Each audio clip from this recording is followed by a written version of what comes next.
Dans cet épisode, on va commencer par le démontage de la carte mère. On rentre donc dans le vif du sujet. Premier composant à enlever, les deux ventilateurs. Chacun est fixé par 3 vis Torx T6 à dévisser bien sûr. Avec l'extrémité plate d'une spatule par exemple, on déconnecte le connecteur en le soulevant vers le haut. Donc faites pivoter la spatule en dessous des câbles du ventilateur pour débrancher le connecteur. Attention, il faut bien le soulever vers le haut. Ôtez le ventilateur et faites de même pour le second.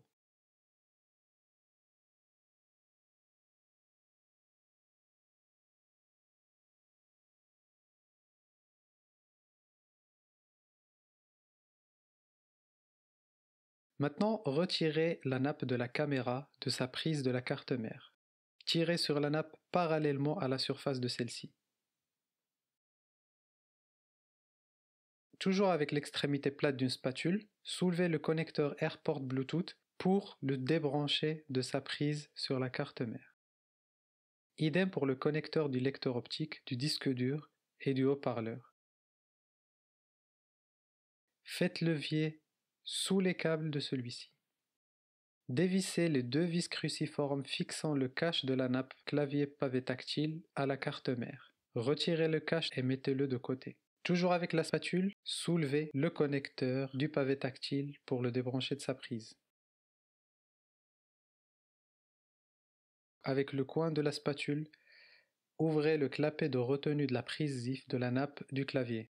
Attention, soyez sûr de faire levier sur la languette et non sur la prise elle-même. Soulevez le connecteur du voyant de la batterie pour le débrancher de sa prise comme d'habitude.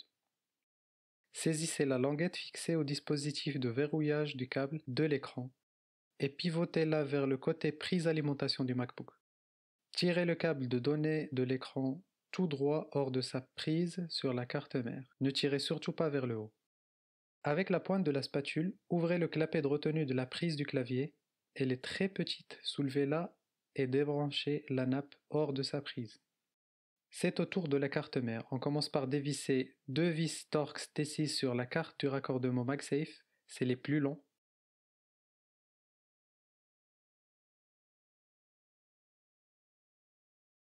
On continue avec les 7 autres vis T6 qui sont plus petits.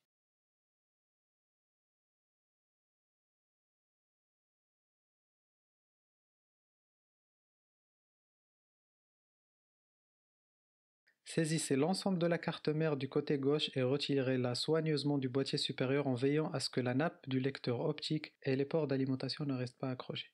Il est plus facile de la retirer en écartant légèrement vers la gauche.